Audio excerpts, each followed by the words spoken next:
Shoot. Hi, I'm the Moorlander and this is Moorlander EDC.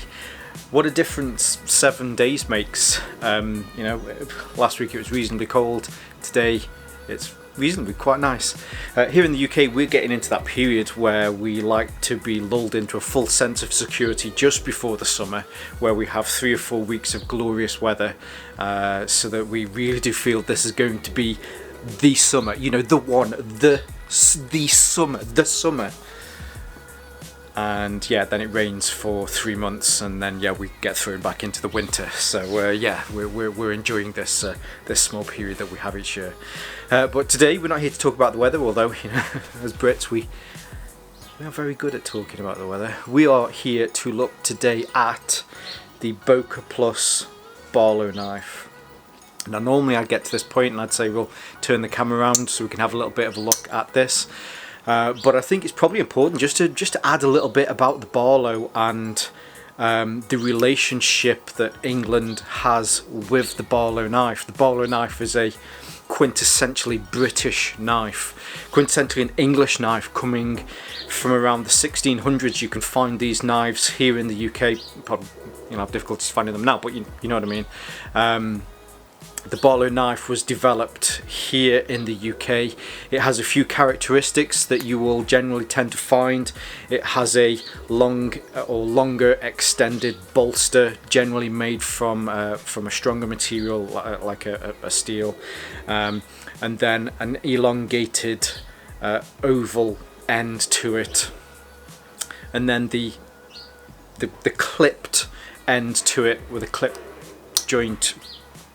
point style that we have here, and these are slip joints. Across the back you'll generally have that leaf spring detent, which helps to keep the knife out. But yeah, so these have been around a lot. If you look back to the history of pocket knives, pen knives, they were all developed here in England, here in the UK, as a gentleman's accompaniment to help with day-to-day tasks, sharpening pens, quills, that sort of stuff.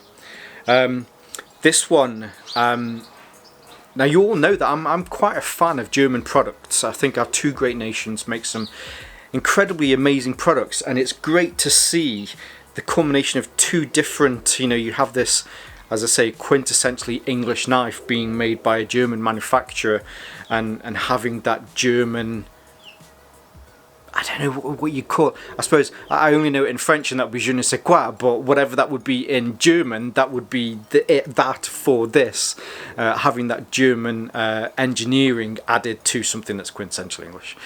So what I'll do now is, now you know a little bit more about the knife and my sort of attraction to these knives, I'll turn the camera around and have a little bit more of a look at this.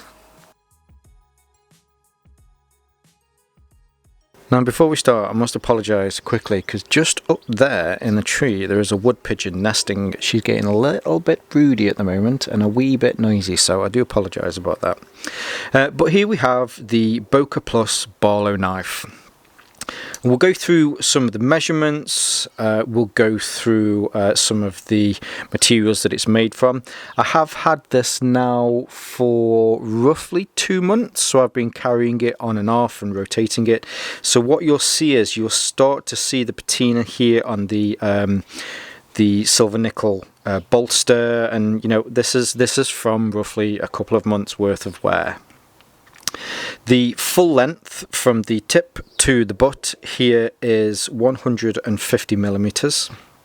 When it's closed, it's quite a small knife which fits and disappears into the pocket. The footprint of this is reasonably quite small, and it from the tip of the bolster to the butt here is 84 millimeters. The blade itself, let me just get my smeary finger marks off there. The blade from the tip down to the ricasso where the bolster meets here is 65 millimeters. The cutting edge itself is only 56 millimeters. So as far as a UK knife is concerned, this is well within UK guidelines, or especially here in England, it is well within those guidelines. Generally it is the most of the UK, there's different penalties and ways in which you can carry that sort of stuff. But you know, as long as it's that 760 millimeters, then that's not an issue. 760? No, that's way too long. I meant 76 millimeters. So yeah, it's actually a really nice size knife. That's one of the things that you do find about these Barlows. You can get larger versions of them, but it's designed to be that quintessential. I've said quintessential a lot today. You should start this again. Go and get some drink. Every time I say quintessential, take another drink. But it is that small pocket knife. It is a slip joint. Hopefully you've been able to see while I've been opening and closing it here. I've not had to depress anything in order for it to close. There is a spring, leaf spring style detent here at the back, which keeps that in place, and it does lock out halfway before it closes. There is a bit of a thing with this, and that is that the snap on this is, I mean, its snap game is strong. I've mentioned in the past about being bitten by Swiss Army knives, and I've come very close to being bitten by this knife. The snap on there will take you by surprise, guaranteed 100%. It is very, very strong. The construction wise, the blade itself is made from 440C steel, so we're not looking at a premium steel, but then it's not what you call a budget steel. It's lower to mid-range, but I think what you'd call this steel is one of those tried and tested and trusted type steels. It's a stainless steel, so it's not going to need as much maintenance. And it will also keep a reasonably good edge, and also if you need to resharpen it, it won't be too difficult to resharpen it as well. On the ricasso here, it says Boker, and then it says Solingen 440C, and on the back there you can see the ricasso is completely blank. Oh, here goes Mrs. Pigeon. Coming down from the ricasso, you can see we have a bolster. This is quite a large bolster, which is a silver nickel. And then as we come down to here, underneath here, there is a wooden scale on there. The wood that this is made from is grenadil or grenadil. I'm not too sure exactly how it's pronounced, but it's a very nice dark wood.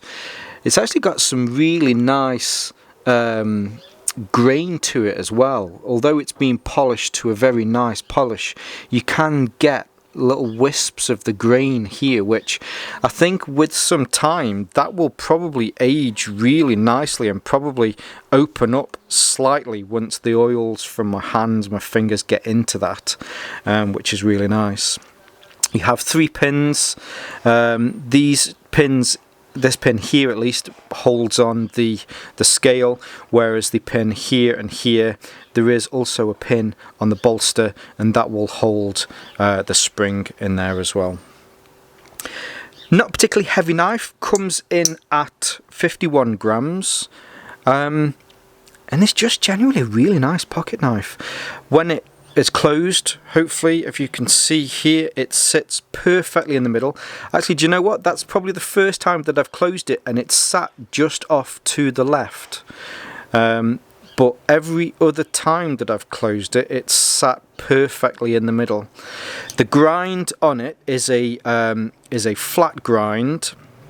There is a thumb nick here at the top for opening and closing. You 100% cannot open this with one hand. If there's anyone out there that can, I mean, right, okay, there you go. I just did it, but it's not easy to open with one hand. That's terrible. There you go. I just showed that I could do it when I said I couldn't.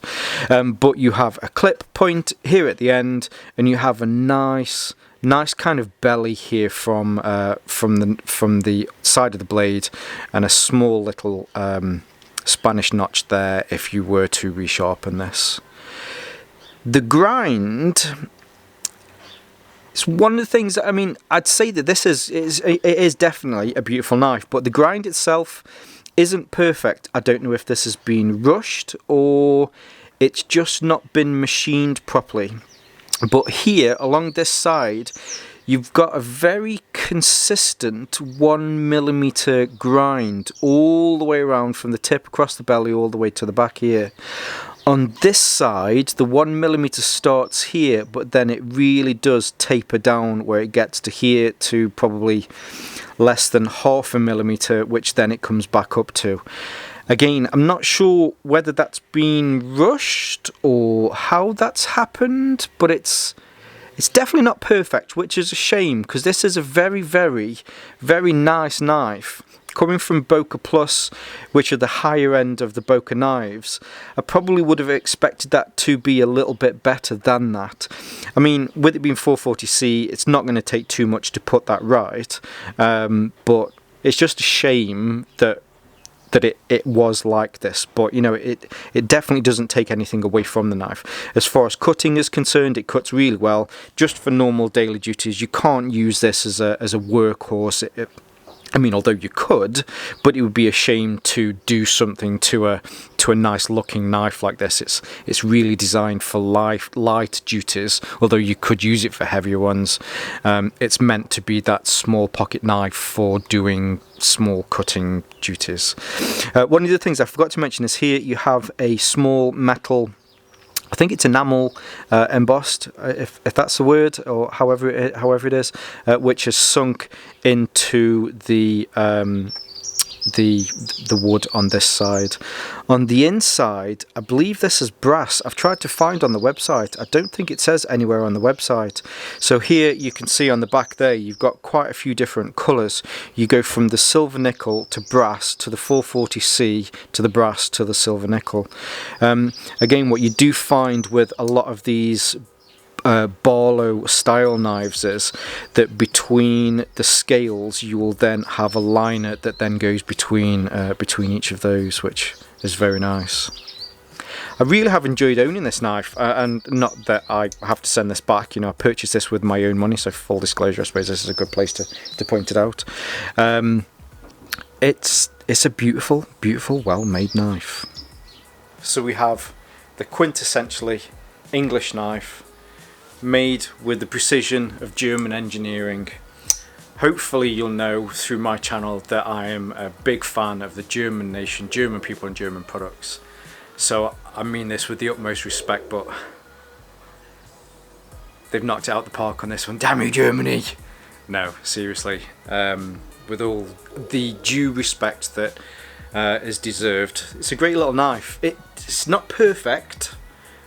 I think that might just be this one that I've had. However, it's a great knife and it's a great addition to your pocket. Now I'll leave some links in the description below. They'll be to Boker's website.